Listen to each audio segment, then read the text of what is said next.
నీతి ఆయోగ్ అధికారులతో సమావేశమైన సీఎం చంద్రబాబు నాయుడు ఏ నిర్ణయాలు తీసుకున్నారు, ఎలాంటి ఆర్థిక ప్రణాళికలు రచించారు? వికసిత్ భారత్ 2047 లక్ష్యంగా నగరాలను ఆధారంగా చేసుకుని నీతి ఆయోగ్ ఆర్థిక ప్రణాళికలు రచిస్తోంది.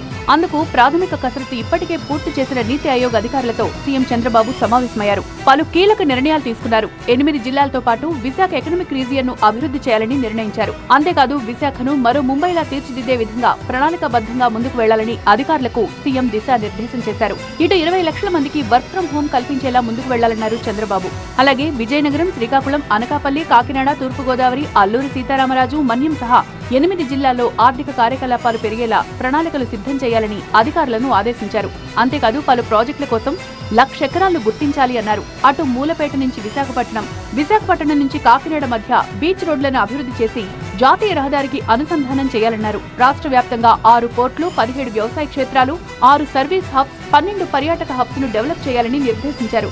వచ్చే 7 ఏళ్లలో ఐటీ రంగంలో కనీసం 4 నుంచి 5 లక్షల ఉద్యోగాల కల్పన జరిగేలా ముందుకు వెళ్తామన్నారు.